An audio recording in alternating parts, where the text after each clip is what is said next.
Ada kan itu kan beasiswa dengan jalur tahfidz. Nah, Roja itu wajib bagi teman-teman yang menghafal, tapi kalau lancar atau lanya itu nanti fadhol atau bahasanya itu anugerah dari La yu'addu ihtikoran, selama tidak dianggap sebagai itu suatu penghinaan.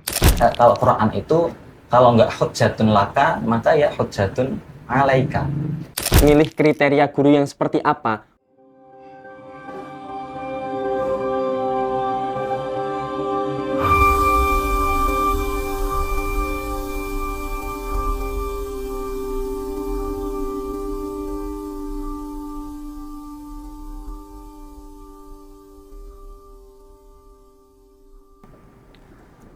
Assalamualaikum warahmatullahi wabarakatuh. Bismillahirrahmanirrahim. Alhamdulillahirrabbilalamin. Wabihi nasta'in wa ala umuri dunya waddin. Wassalatu wassalamu ala asyrafil anbiya'i wal mursalin. Sayyidina wa maulana Muhammadin wa ala alihi wa ashabihi ajma'in. Teman-teman pendengar dimanapun kalian berada, selamat datang di podcast Serambi Santri Pondok Pesantren Al-Munawir Komplek L.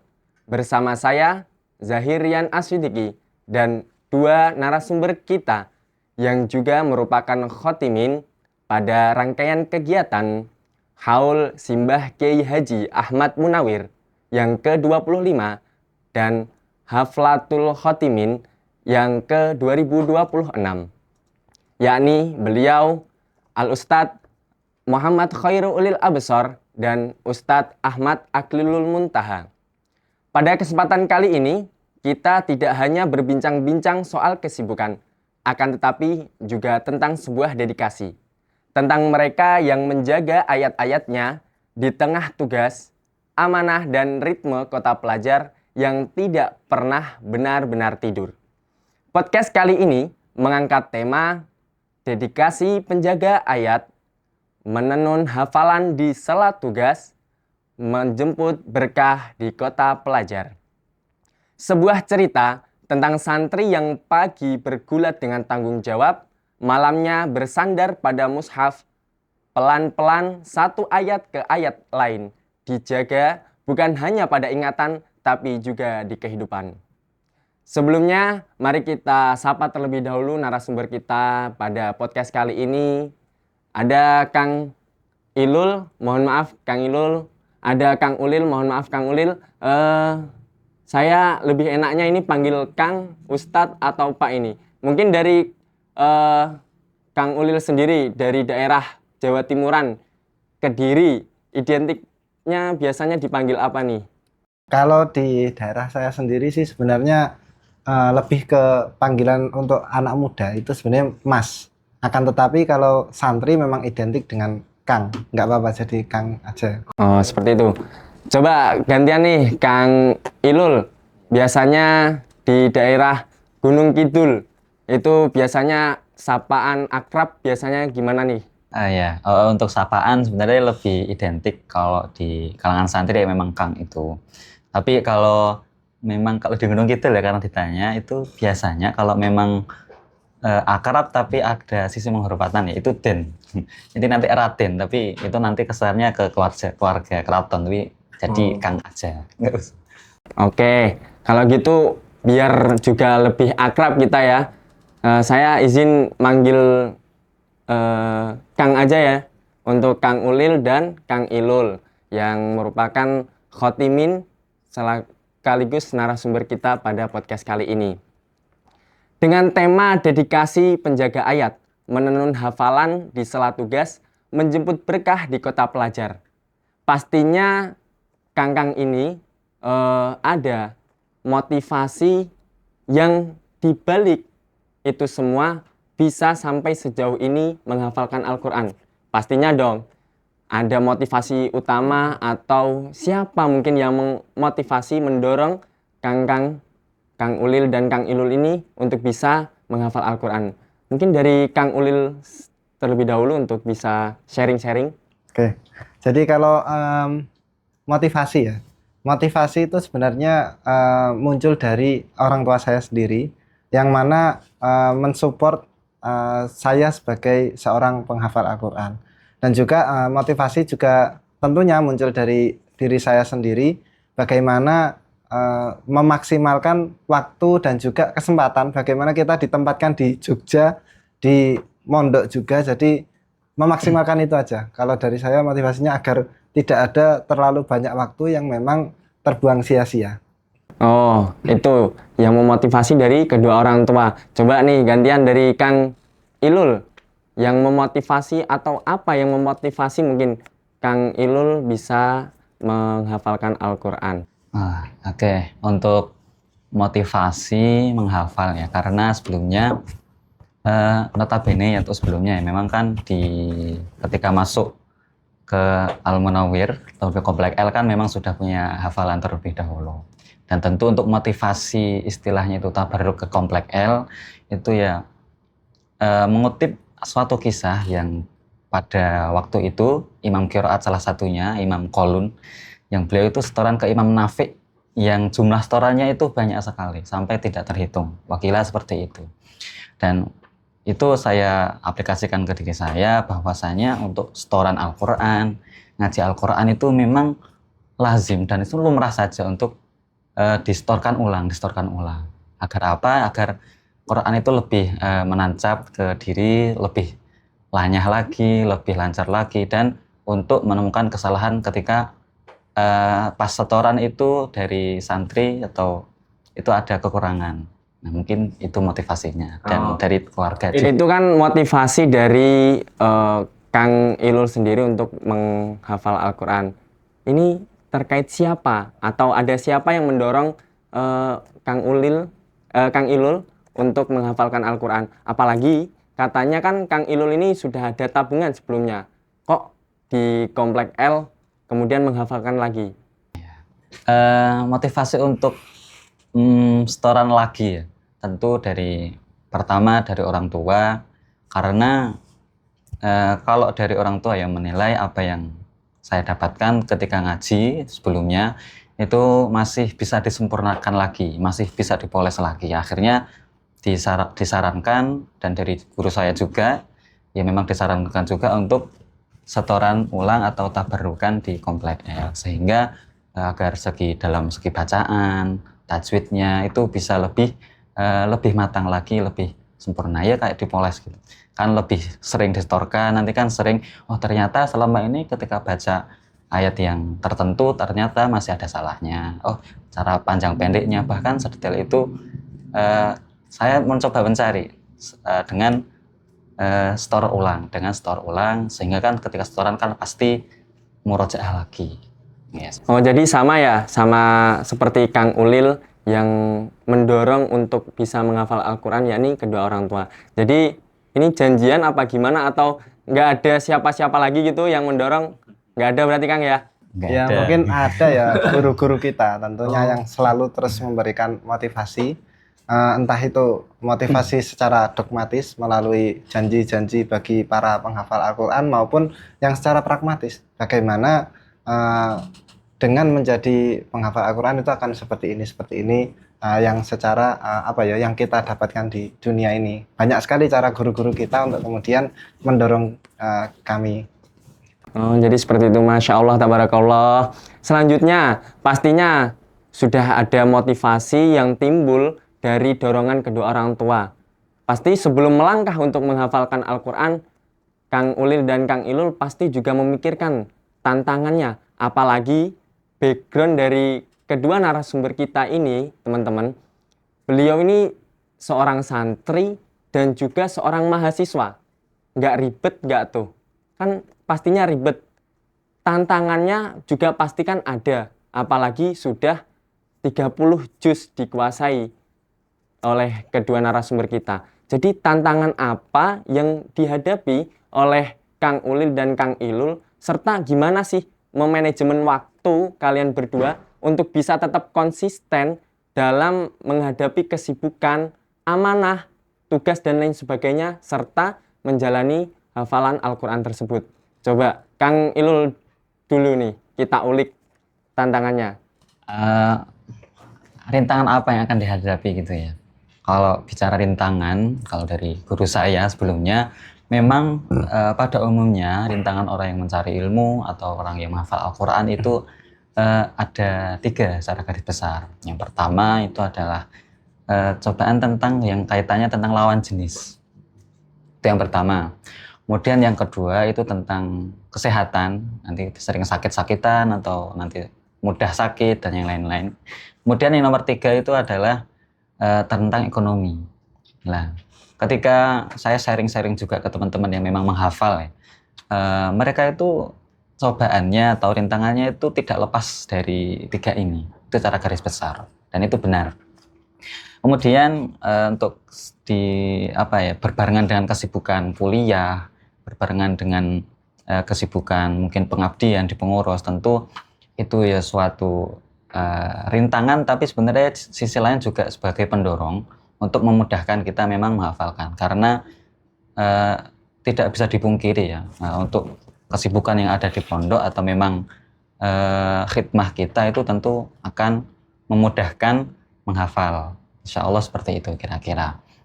Nah, intinya juga kalau ketika pas kesibukan kuliah, kesibukan dalam pengabdian, kalau dari saya ya, untuk mencoba meminimalisir kumpulan-kumpulan sekiranya itu tidak perlu. Kumpulan yang sifatnya cuman ngobrol sampai tengah malam, larut malam, bahkan sampai pagi, yang mana itu untuk penghafal Al-Quran yaitu harus digunakan untuk murojaah, menghafal dan yang lain-lain. Jadi kalau kumpul itu ya jangan jangan terlalu tidak memperhatikan waktu. Oh, jadi seperti itu.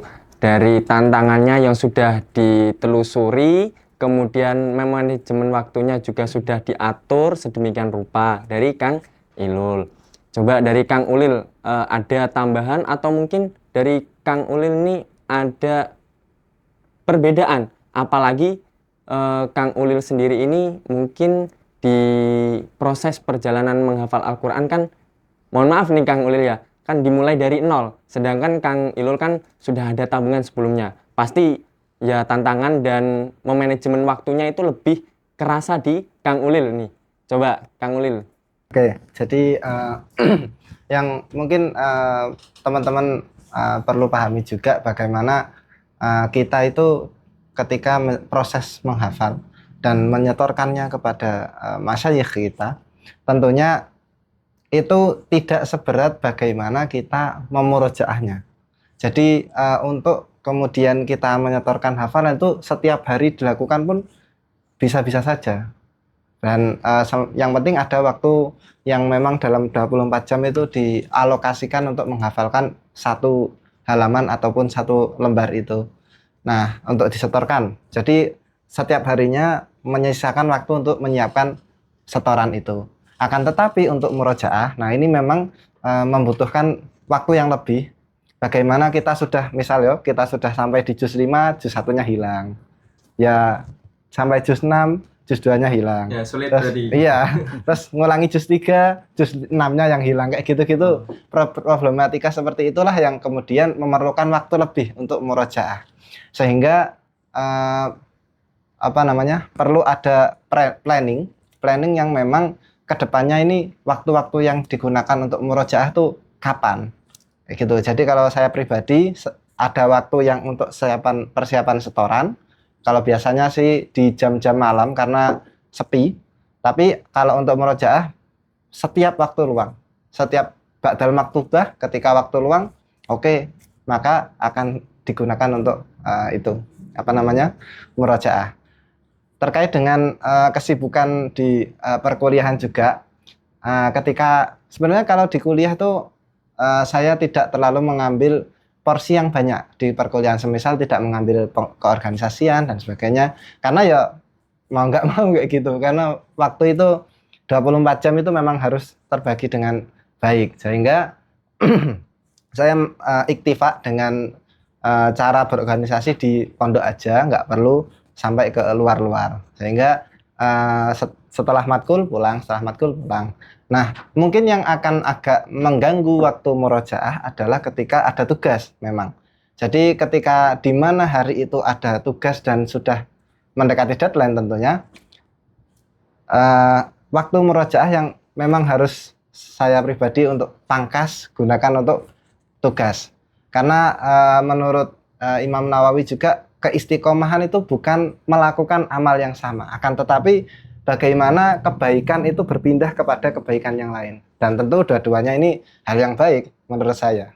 Gitu sih.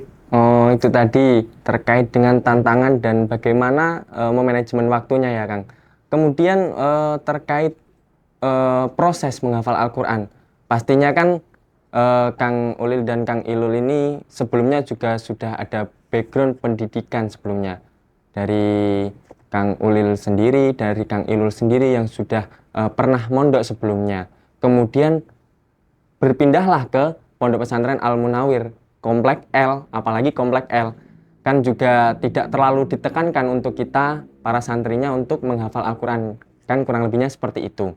Lah, gimana kebayangnya Kang Ulil dan Kang Ilul ini bisa memilih guru itu seperti apa? Atau mungkin dari ya sharing-sharing ke teman, atau mungkin ada pendapat dari para ulama harus memilih kriteria guru yang seperti apa untuk bisa kita berguru kepada beliau, apalagi khususnya di menghafal Al-Quran ini.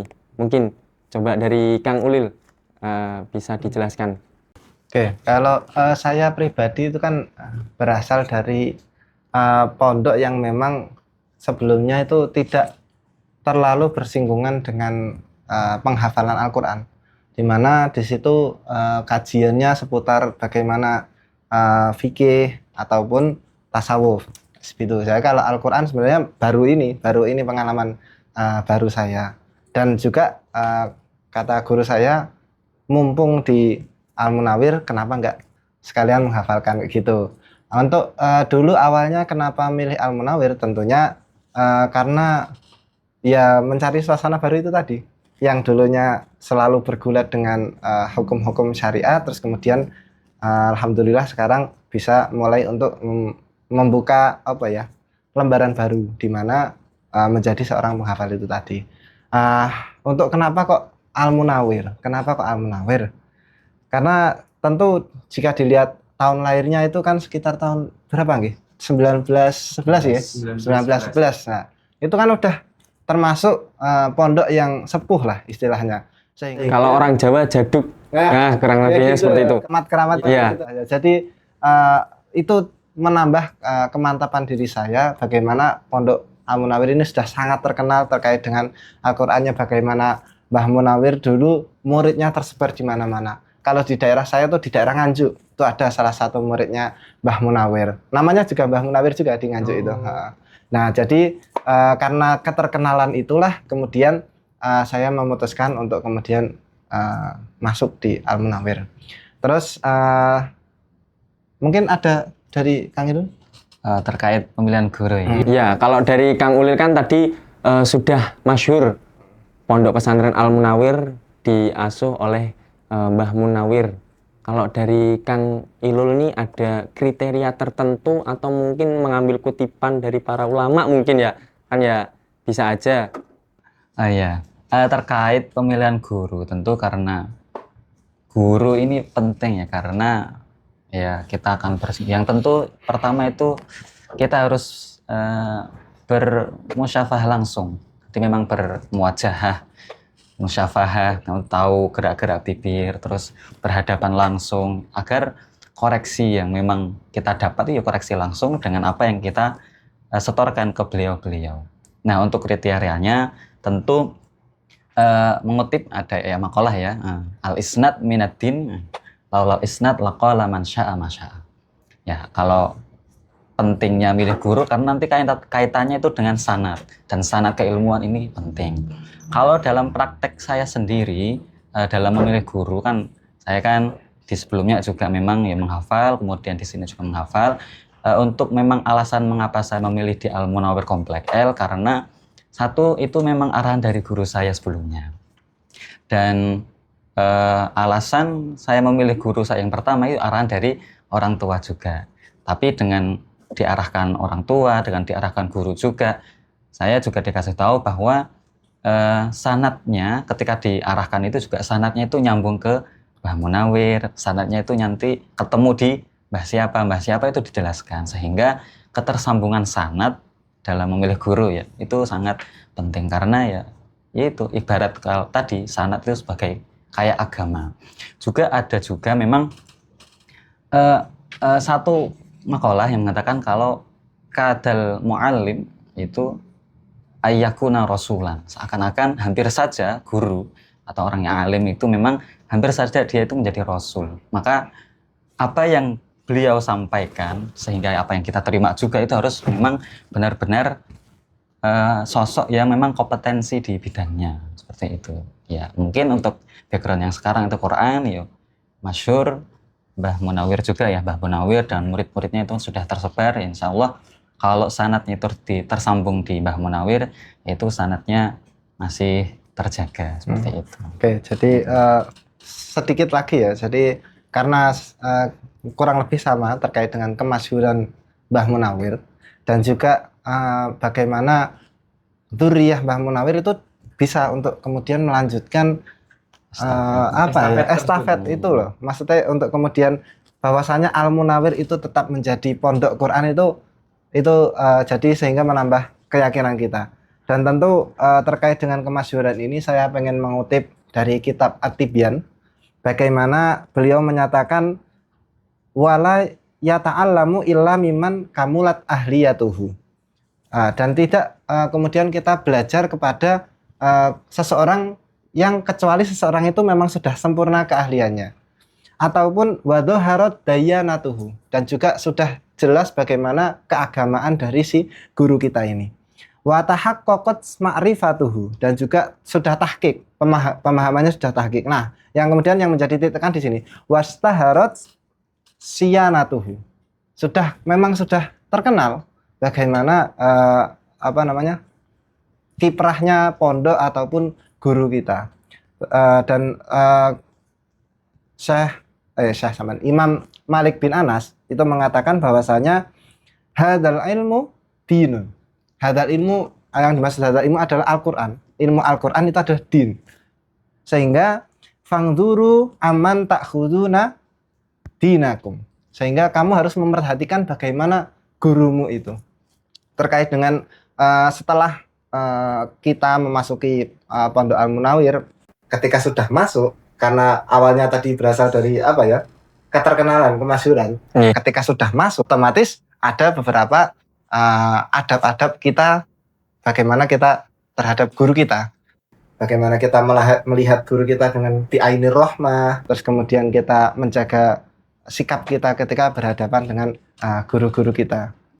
Oh, jadi seperti itu. Ya, titik tekannya atau poinnya berarti selain juga terkenal atau masyhur pondok tersebut juga intinya yang disampaikan Kang Ilul tadi kalau nggak salah terkait sanadnya juga menyambung ya. Sambung sampai ke Rasulullah. Sampai ittisal sanad ila Rasulillah itu penting. Karena ya mau nggak mau karena Al-Qur'an itu diturunkan kepada beliau Kanjeng Nabi, maka ya penting. Oh, itu tips-tips cara memilah kriteria guru yang seharusnya kita menuntut ilmu kepadanya. Selanjutnya, hal apa sih yang perlu dilakukan nih Kang oleh para santri selama proses menghafal Al-Quran? Apalagi dengan fenomena yang ada mungkin tidak terlalu diperhatikan oleh para santri ya mungkin ya. Ketika menghafal, terus ketiduran, Al-Qur'annya tiba-tiba jatuh atau yang lain sebagainya. Nah, ini perlu kita juga ulik ini, penjelasan dari Kang Ulil dan Kang Ilul terkait, yaitu tadi, proses atau hal-hal yang harus dilakukan oleh orang-orang yang menghafal Al-Qur'an. Ketika prosesnya itu seperti apa, adab-adabnya, adab-adabnya itu seperti apa, atau ya terkait dengan kita harus memuliakan Al-Quran itu seperti apa? Monggo. Terkait dengan Al-Quran ya, kalau dikatakan Al-Quran itu sebenarnya ada istilah mushaf, ada istilah Al-Quran itu sendiri. Kalau Al-Mushaf tentu tulisan yang berisi kalamullah di situ.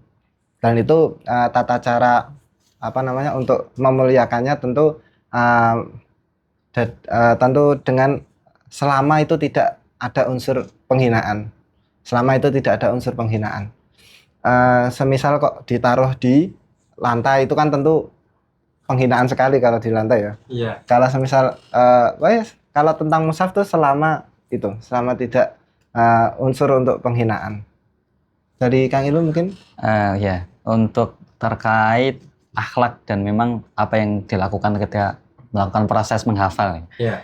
tentu ya menjaga adab dengan mushaf dan Al-Quran itu juga penting, menjaga adab kepada guru, menjaga adab kepada teman-teman sebaya, itu bahkan kalau sudah dirasa mau memiliki kompeten untuk bisa mengajar, itu juga beradab kepada muridnya itu juga penting.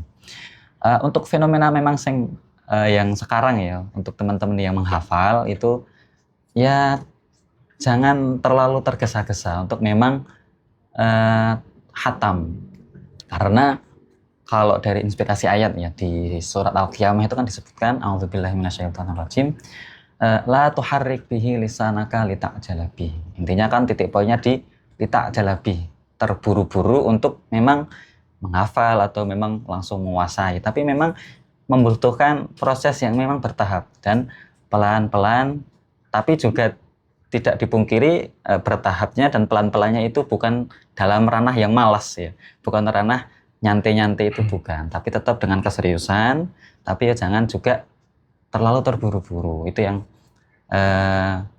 biasanya untuk apa ya, fenomena yang memang teman-teman yang menghafal Quran. Kemudian untuk teman-teman yang menghafal ini tidak juga bisa cuman angan-angan kira-kira aku pengen khatam tahun inilah, tapi tidak dibarengi dengan keseriusan. Nah ini juga problematik di teman-teman yang para penghafal juga nggih. Kalau mengutip dawuhnya Imam Suyuti ya di muqaddimahnya di Asbah wa Nadhair itu, dalam mengarang kitab Imam Suyuti itu mengutip bahwa hadzal fan, yaitu dimulai dari hadzal fan, bahwasanya kitab usul fiqh atau kitab Asbah ini beliau tidak mengarang dengan angan-angan, tidak dengan la'alla, laita itu enggak seperti itu. Nanti memang dengan keseriusan. Nah, ini kan agak cocok dengan Gen Z yang sekarang ya. Jadi cuman target kira-kira saya khatam 2 tahun, tapi tidak dibarengi dengan keseriusan. Lah ini yang kurang dari teman-teman yang memang baru menapaki proses menghafal. Ya seperti itu. Jadi seperti itu ya. Ada tambahan? Oke ya, mungkin tadi kembali lagi bagaimana adat kita terhadap mushaf dan juga Al-Quran. Nah tentu batasan mushaf itu tadi la yu'addu ihtikoran, selama tidak dianggap sebagai itu suatu penghinaan. Dalam kitab bughiyahnya seperti itu. Terus kemudian terkait dengan posisi kita sebagai seorang yang mau memegang mushaf. Nah ini ada permasalahan baru lagi tentunya, bagaimana memegang mushaf ini tentu dalam keadaan suci, la yamassuhu ilal mutahharun. Nah itu terus kemudian terkait dengan batasan-batasan itu tadi, itu adalah dengan mushaf yang kertas. Adapun mushaf dengan apalagi Gen Z kan, ya, pakai gadget kan. Ya. Nah itu juga beberapa ulama seperti di dalam apa yang disebutkan oleh Imam Ibnu Hajar, bahwasanya sesuatu yang khoyali itu tidak bisa menyamai sesuatu yang asli.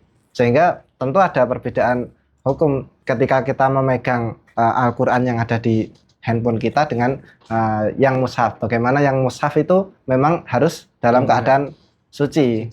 Suci. Itu mushafnya. Terus terkait dengan Al-Qur'annya. Berarti kan apa yang kita lafadzkan, bukan apa yang kita pegang. Kalau yang kita lafadzkan tentu selama kita tidak dalam keadaan junub. Ya, jadi kalau semisal kita hadas kecil itu masih boleh-boleh saja menurut para ulama. Akan tetapi ketika junub, nah itulah yang kemudian ada beberapa catatan dari para ulama. Apalagi kan bagi santriwati atau mbak-mbak yang memang menghafalkan Al-Quran, ada masa-masa haid. Nah itu perlu untuk mempelajari bidang ini, sehingga murojaahnya tetap jalan dan tidak melanggar batas-batas syariat. Adabnya juga ada. Adabnya juga ada. Nah, dan juga kalau semisal boleh saya bocorkan sedikit ini, sebenarnya kalau bagi haid itu memang menurut Imam Nawawi mutlak nggak boleh untuk melafadzkan Al-Quran ingqasadu al-qiraah. Ketika memang ingkusida al-qiraah, ketika memang disengaja untuk qiraatul Quran.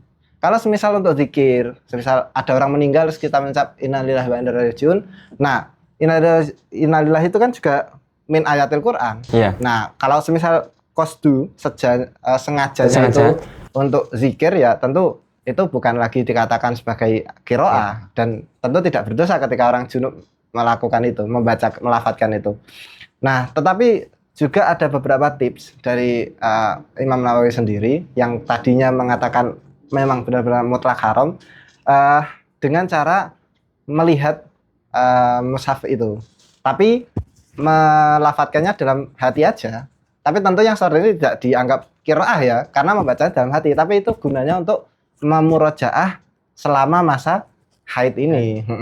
Dan ketika kita padukan, semisal bagi seorang yang junub, ketika membawa mushaf dari HP dan juga membacanya lewat hati, nah itu kan ketemu, sehingga semuanya tidak melanggar syariat. Kalau semisal membaca dalam hati tapi yang dipegang mushaf kan tetap nggak boleh. Nah, tapi kalau ketika mushafnya dari HP itu kan ketemu. Jadi dari dua aspek yang pertama tadi saya sampaikan disusul dengan situ. Itu aja sih. Oke, itu tadi terkait dengan proses menghafal Al-Quran, khususnya adab bagi seorang hamalatul Quran ya Kang. Selanjutnya terkait dengan tanggung jawab yang harus dilakukan oleh para khotimin. Terlebih Kang Ulil dan Kang Ilul ini nanti kan bakalan tampil di Haflatul Khotimin atau Haflah Khotmil Quran Pondok Pesantren Al Munawir Komplek L di tahun 2026 yang berbarengan dengan Haul Simbah Kiai Haji Ahmad Munawir yang ke-25. Nah, ini tanggung jawabnya ini setelah memiliki 30 juz. Nah, ini kan pastinya berat nih menjaganya. Apalagi kalau nggak salah kan pernah terdengar suatu omongan dari orang-orang yang menghafal kalau semisal kita lupa itu kan dosa. Kalau nggak salah kan seperti itu. Mungkin ada penjelasannya nanti bisa dikaitkan terkait tanggung jawab.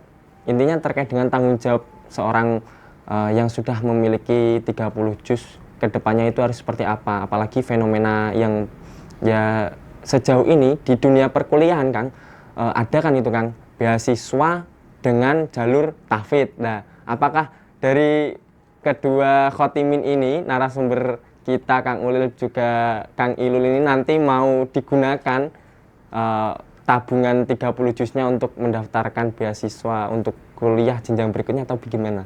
Nah itu, monggo yang menanggapi dulu Kang Ilul mungkin. Punya hafalan nih. Ya, terima kasih pertanyaannya ya. Pertanyaan cukup menarik terkait beban apa, maksudnya tanggung jawab apa ketika sudah menjadi khotimin.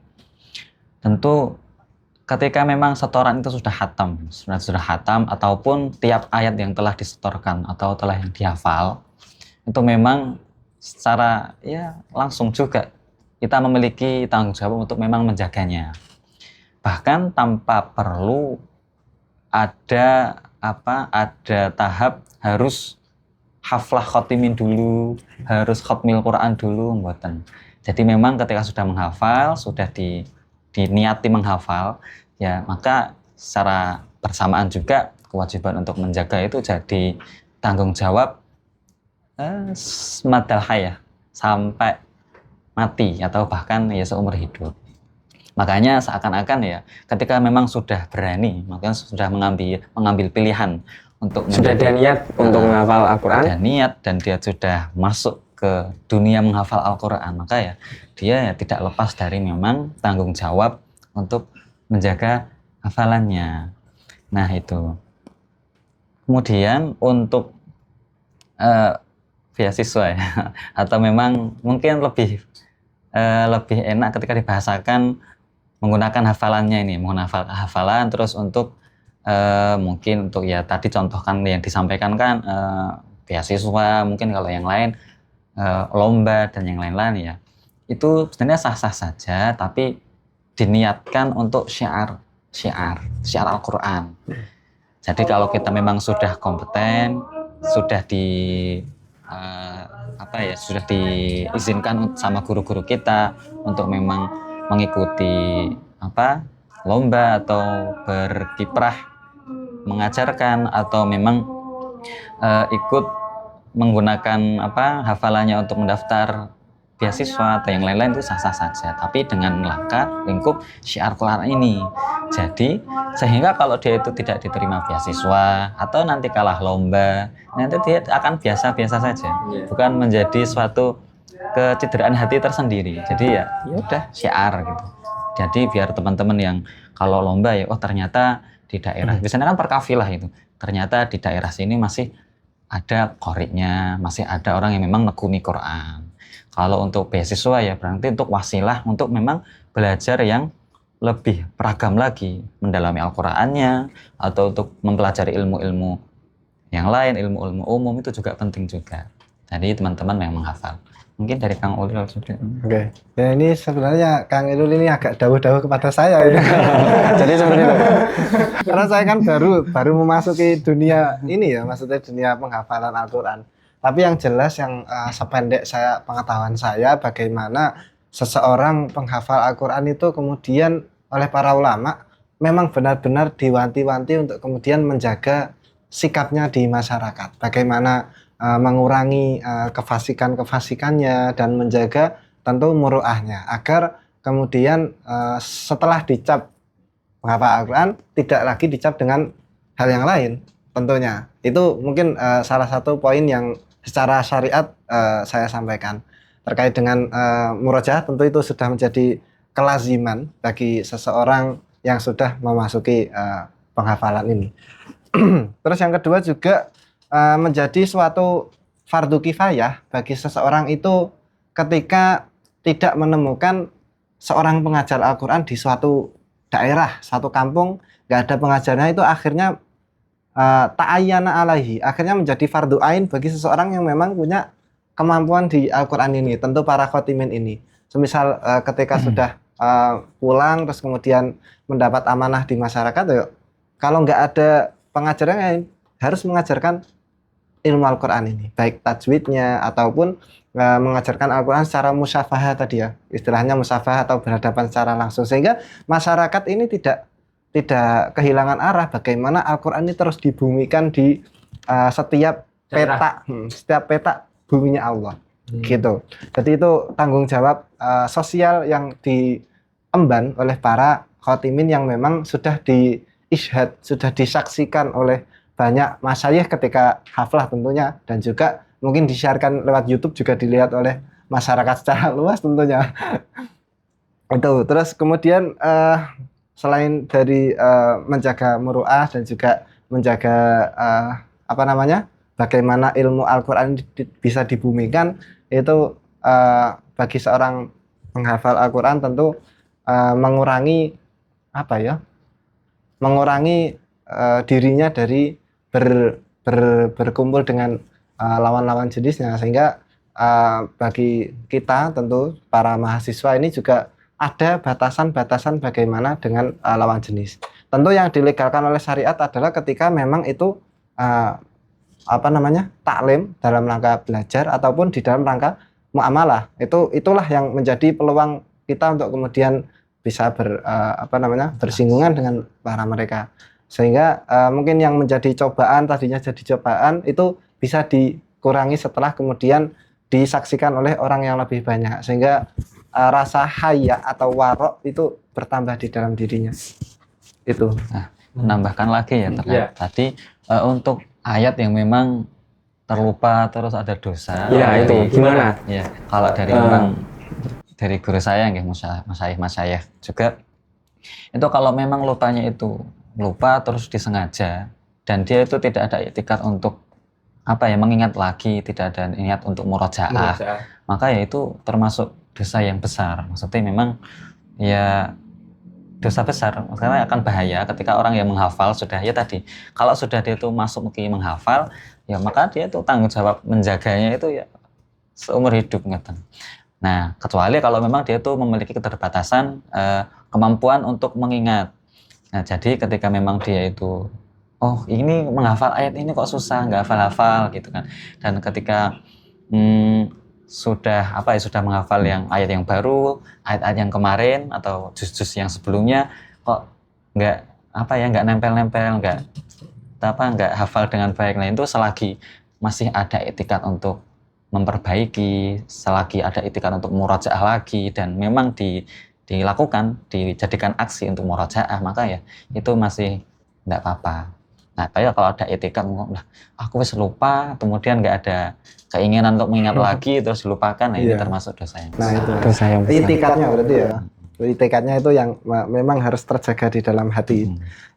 Terkait dengan tanggung jawab juga sih. Itu bagaimana seseorang yang menghafalkan Al-Quran ini juga memahami ilmu-ilmunya. Banyak sekali ilmu Al-Quran itu banyak sekali, mulai dari tajwid, terus kemudian tafsirnya, nasakh mansuh dan sebagainya, itu banyak sekali dan tentu perlu dikembangkan ke arah situ bagi para penghafal. Misal masih diberi kesempatan untuk mendalami keilmuan, belum mendapatkan tanggung jawab untuk menjadi seorang mengajar, tentu ini menjadi alternatif bagi para khotimin ini, bagaimana mendalami ilmu-ilmunya.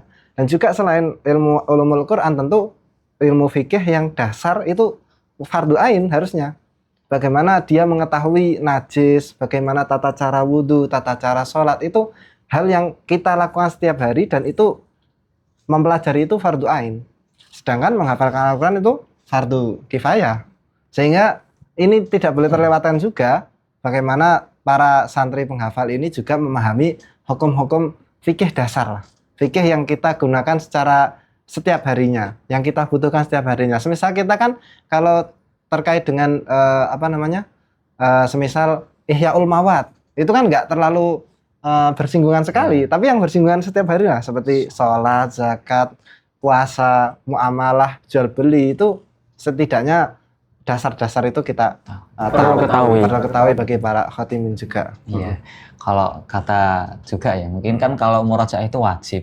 Murajaah itu wajib bagi teman-teman yang menghafal, tapi kalau lancar atau lanyah itu nanti fadl atau bahasanya itu anugerah dari Gusti Allah, seperti itu. Jadi memang kalau kita mau melangkah ke proses menghafal Al-Quran itu berarti niatnya memang harus diniatkan sebenar-benarnya, kayak apalagi kalau sudah ada tanggung jawab memiliki hafalan 30 juz tersebut.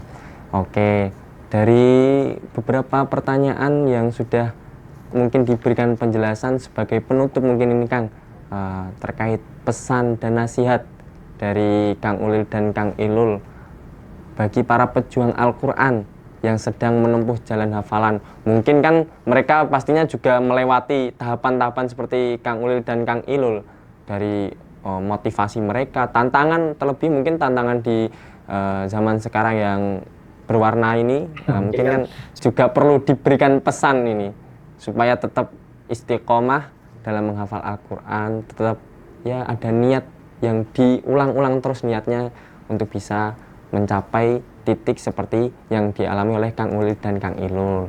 Mungkin dari Kang Ulil dulu lah ya, memberikan pesan kepada teman-teman. Jadi kalau semisal kita sebagai motivasi itu kan banyak sekali bagaimana teman-teman mungkin mendapatkan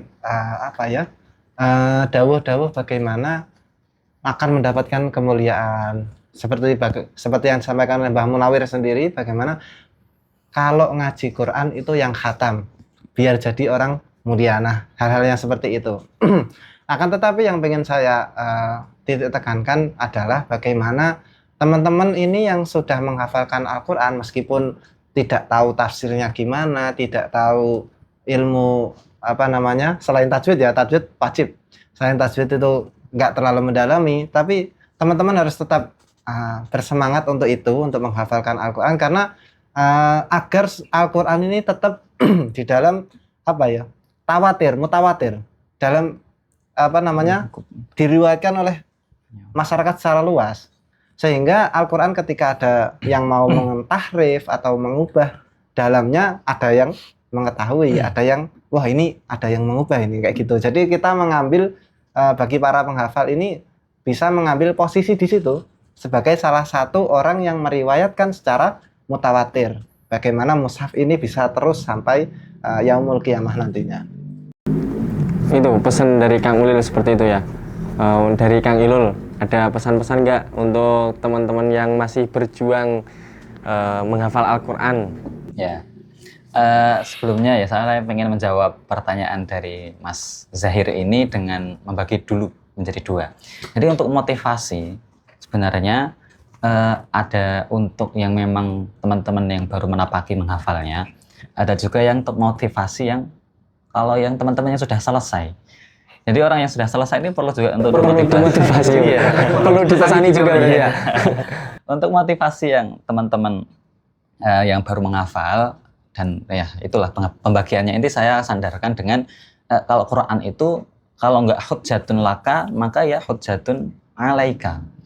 Dia itu akan menjadi hujjah yang membelamu atau nanti akan memberatkanmu. Nah, untuk teman-teman yang menghafal, yang baru menapaki proses, tentu monggo ranahnya motivasi itu yang hujjatun laka. Nanti akan, fadilnya itu banyak, dia akan menjadi pembela kita pas di yaumul qiyamah, nanti akan satu hurufnya nanti bernilai berapa. Banyak sekali fadil-fadil yang memang berguna atau memang dapat mengangkat kita, menjadikan trigger untuk menghafal Al-Quran.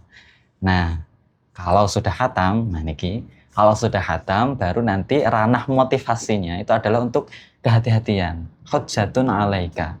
Jangan-jangan Quran yang sudah dihafal itu kita kurang dalam memahami maknanya, sehingga dalam pengamalannya itu masih ada kalanya itu melanggar. Nah ini kan perlu dihati-hati juga, apalagi bagi teman-teman yang hamalatul Quran. Nah itu. Motivasinya jadi ada dua. Tadi memang yang baru menghafal sama yang setelah menghafal. Ini motivasinya juga penting. Kemudian motivasi yang lain adalah bagaimana kita itu tetap meminta diberikan suatu anugerah yang orang membacanya itu dengan segenap anggota hati dan lisan.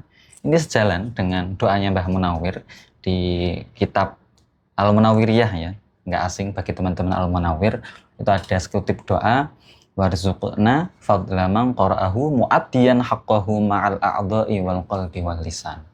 Jadi senantiasa kita itu tetap meminta fadilahnya orang yang memang membaca Al-Quran itu dengan lisannya, dengan hatinya, dan dengan anggota badannya. Syukur-syukur ya, kita itu diberikan anugerah yang ketika kita membaca itu ya dengan lisan yang baik, tajwid yang benar, terus sampai ke hati, maksudnya pemahamannya, dari akal juga paham, hati juga masuk, ayat-ayatnya lembut ketika membaca Al-Quran, gampang nangis, dan yang lainnya ya. Karena kepekaan terhadap ayat, ini penting. Kemudian terpraktekkan dan diamalkan secara anggota badan. Sehingga ya kita selain ya menghafal, memahami maknanya juga mengamalkan apa yang ada di dalam Al-Quran. Tentu perlu dengan mengkaji ulumul Quran yang tadi setelah disampaikan Kang Ulil tadi. Seperti itu. Nah, ini udah nggak kerasa ini kita perbincangan ngalor ngidul ya. Udah banyak banget yang dibahas, banyak banget motivasi, banyak banget ya informasi sharing-sharing dari para narasumber kita terkait prosesnya, terkait tanggung jawabnya dan lain sebagainya. Tidak terasa perbincangan kita kurang lebih 1 jam ini, hampir 1 jam kan? Hampir 1 jam kita perbincangan ini sudah sampai di ujung episode. Dari sini kita belajar berarti Kang ya, kalau menjaga ayat itu tidak selalu soal target besar, akan tetapi tentang konsisten di sela-sela kesibukan, apalagi dengan dinamika dan background kita sama-sama juga mungkin sebagai mahasiswa dan santri, atau biasa orang menyebutnya mahasantri, seperti itulah guyonan bocah-bocah Kang. Semoga mungkin perbincangan kita bisa menjadi teman, penguat dan sekedar pengingat bahwasanya lelah itu boleh, akan tetapi niat jangan sampai hilang. Terima kasih kepada seluruh pendengar podcast Serambi Santri Pondok Pesantren Al-Munawir Komplek L dimanapun kalian berada. Dan juga saya sampaikan kepada seluruh pendengar dan mungkin kepada narasumber kita apabila dari awal sampai di penghujung akhir ini kekurangan yang saya miliki tadi tertampak mulai dari pengucapan atau lain sebagainya. Saya ucapkan terima kasih juga kepada narasumber yang sudah meluangkan waktunya untuk hadir, untuk memberikan penjelasan, untuk sharing-sharing perbincangan kita, untuk memotivasi teman-teman yang menjaga Al-Quran atau menghafalkan Al-Quran, atau bahkan yang ada niatan mau untuk menghafal Al-Quran. Sampai bertemu pada episode berikutnya. Tetap jaga semangat, jaga niat, dan semoga setiap langkah kita selalu ada berkahnya. Jalan-jalan kegodean, sarapane nggone mbok danang. Terima kasih teman-teman, sampai jumpa pada podcast mendatang. Kurang lebihnya dari saya, wallahul muwaffiq ila aqwamit thoriq. Wassalamualaikum warahmatullahi wabarakatuh. Waalaikumsalam warahmatullahi wabarakatuh.